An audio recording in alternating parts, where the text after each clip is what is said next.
Hey there, before we dive into the genius and chaos, a quick heads up. You can join the conversation and yell at me about my bad takes over at www.albumreviewsandyou.com. That's the website. It exists. I promise. You can also watch fully animated versions of these episodes on my YouTube channel, which makes it easier to point at the screen and scream wrong in real time. And if you're a Facebook person, God help you, there's a page there too. All the links are in the show notes because apparently we live in an era where show notes are a thing and people care about them.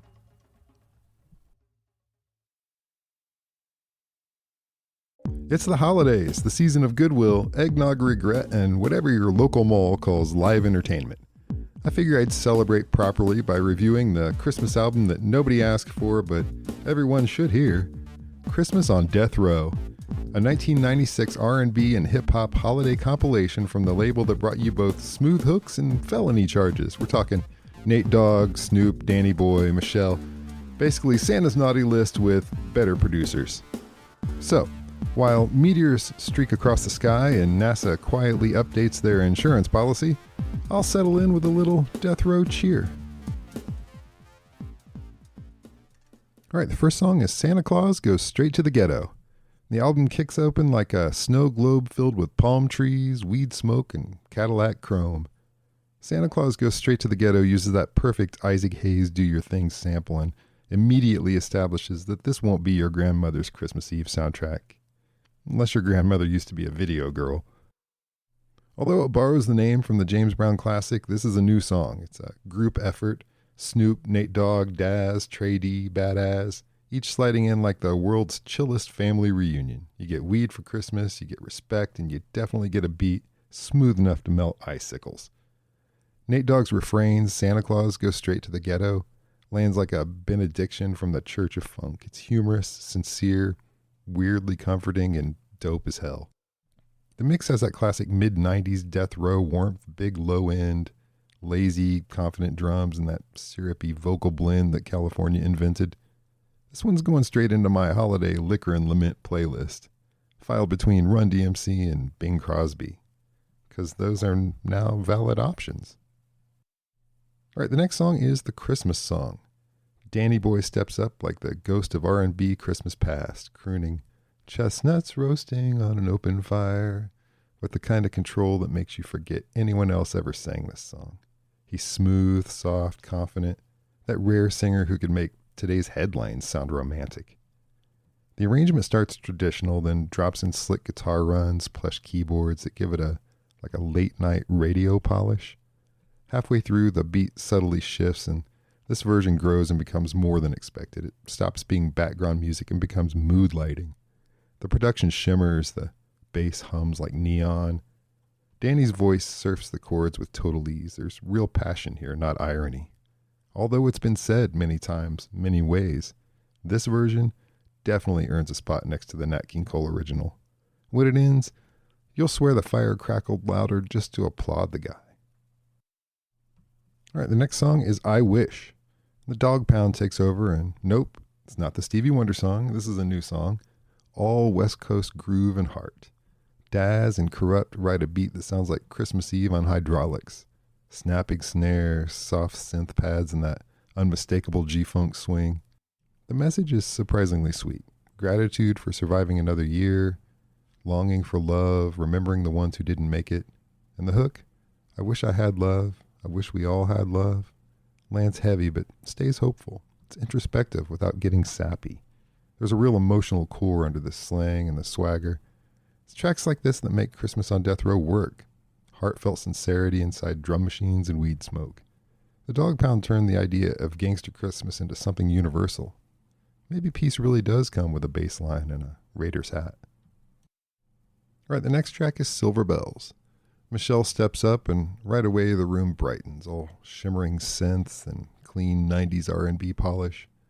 Her voice slides between silk and steel, turning this classic from holiday wallpaper into an actual mood. It's recognizable but better.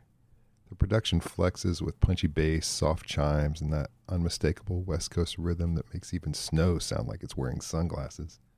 Near the end, she nails a key modulation so smoothly I spilled my gin and juice.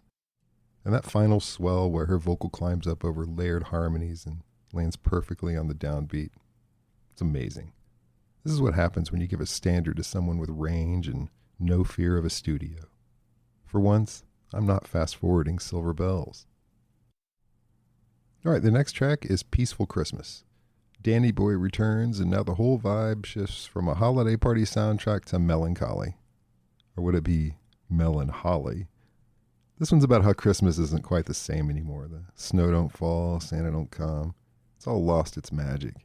And then he hits the hook. I'm dreaming of a peaceful Christmas this year. It's sad, soulful, and exactly the kind of understated genius that should be on repeat every December. The arrangement's minimalist perfection, floating piano chords, layered background vocals, and a quiet beat that feels like a tired heart slowing down. As the song fades out, you get that tiny sting of nostalgia. It's the sound of putting the Christmas lights away, knowing they'll tangle themselves up again before you see them next year. Just like your family members. And if radio programmers had any sense of taste or irony or any soul, this would play right before All I Want for Christmas Is You, just to make people feel something genuine before the retail machine boots back up again. All right, the next track is Christmas in the Ghetto. OFTB take over for this track, and the tone leans deeper into straight talk realism. The beat is pure mid-90s West Coast. Sparse synth stabs, lazy tight drums, a bass you could ride like a lowrider bicycle.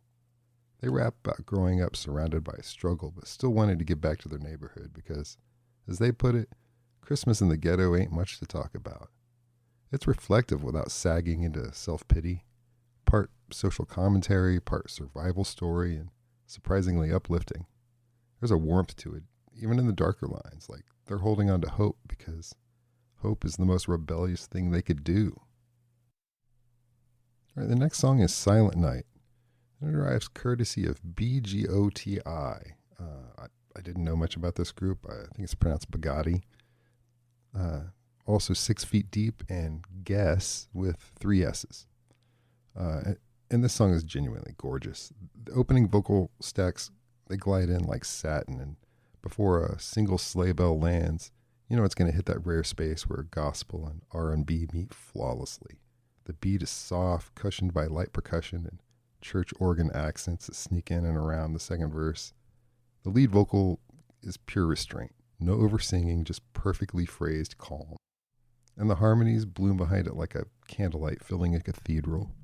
When the bridge swells into full choir, it suddenly feels like an actual sacred experience happening inside a studio. Near the finish, a high vocal run cuts through everything, pure, glimmering, effortless. Then the organ and bass lock together just long enough to make you believe that peace on earth might be achievable. If everyone would just listen to this. All right, the next track is Be Thankful. Nate Dogg steps up with that voice, the sonic equivalent of being wrapped in a blanket that may be judging you a little. Be Thankful oozes warmth. It's slow, steady, and possibly smooth. The bass curls around his vocal like smoke, and the classic 90s triangle hits in the background. Lyrically, it's simple. Be thankful for what you have. Coming from anyone else, it'd sound corny, but Nate makes it cool. His tone is so relaxed, he could sell you self-help wisdom from a lazy boy, and you'd buy it. This song is deeply 90s. The tempo lazy, the reverb lush, the hi-hat polite. But it hasn't aged badly. Honestly, it's aged better than most of our public figures from 1996. This feels with just like a couple of lyric tweaks. It goes from Christmas songs straight to one of Nate's albums. All right, the next track, 816 steps up to the mic for On This Glorious Day. The groove's smooth, the vocals polished, and the whole thing glides. Then you realize what's happening. It's a seductive, slow jam about Christmas morning.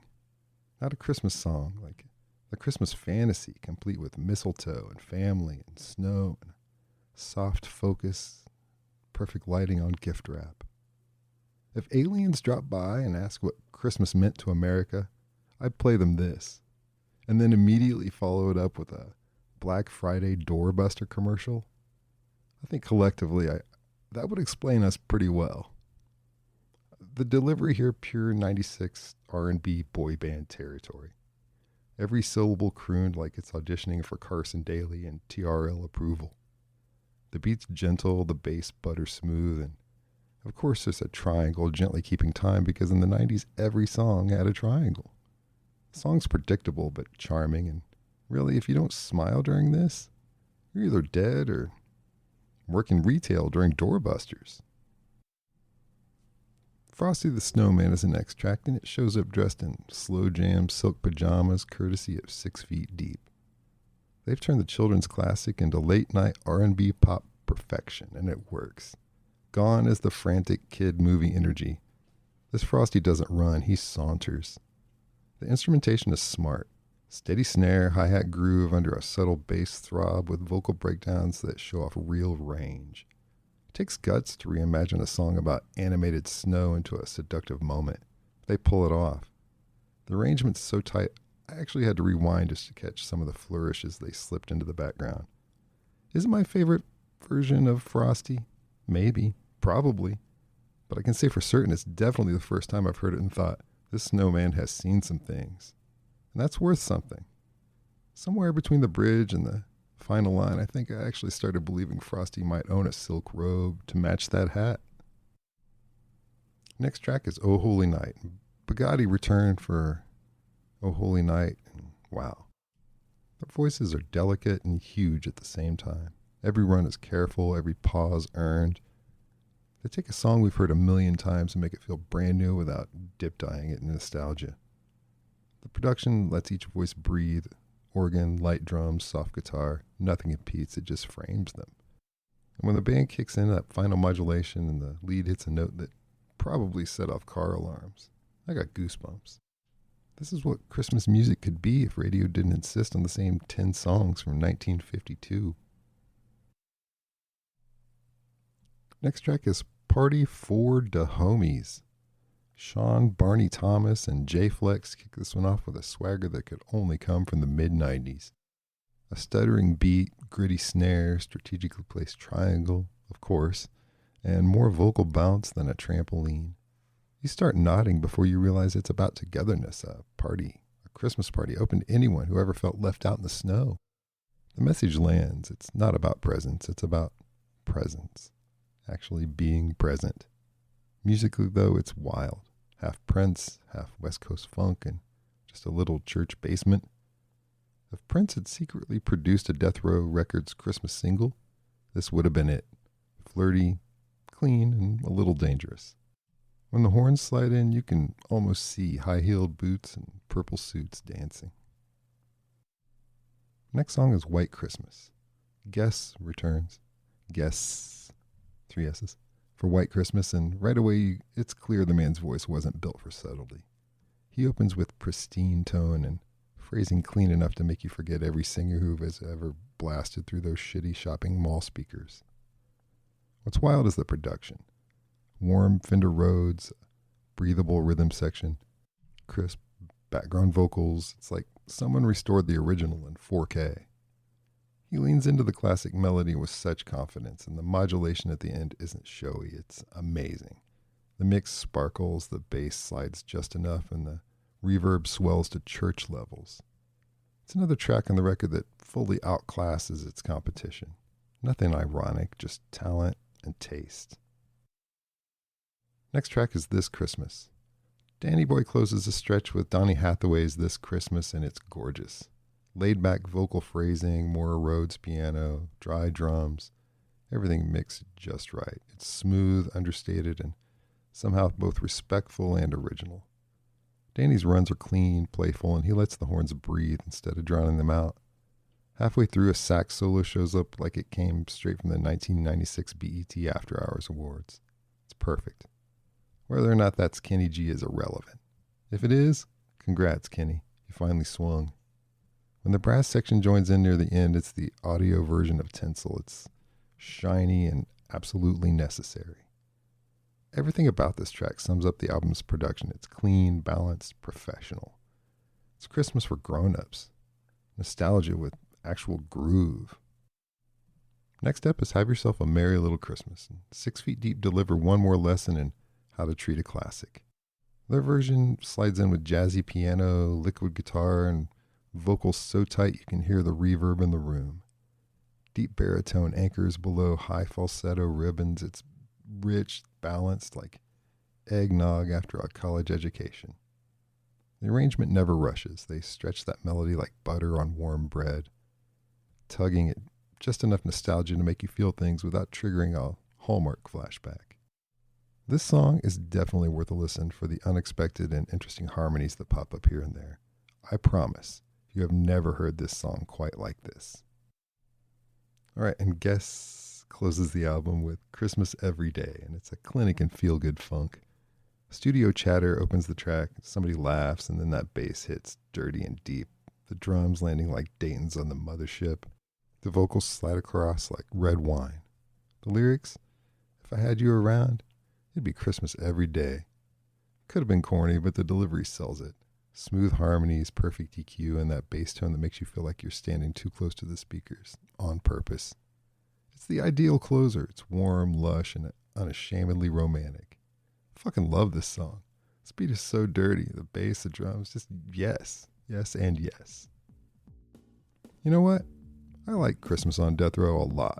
Really, this album feels like finding a noodle in a stray cat. Every track feels sincere, even when it's ridiculous. It's Death Row Records proof that you could put holiday spirit on a beat and make it swing. I spend most Decembers trapped between Mariah Carey and consumer guilt. This record is a much-needed shot of groove. If you're bored of the same 12 songs on holiday radio, throw this on. It's honest, it's funky, and better than anyone expected. I give it 4 Suge Knights out of 5. It would have been 5, but it is a Christmas album, so I can't. State law.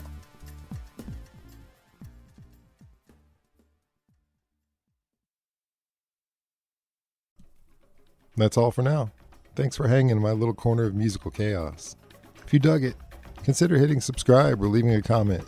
Those little things actually help the show grow, and the more this thing spreads, the more reviews I get to make, and the fewer awkward conversations I have with my wife about how much time I spend doing this. So, yeah, like, subscribe, comment, scroll my name on a bathroom wall somewhere, whatever works. Thanks for listening. I'll catch you next time.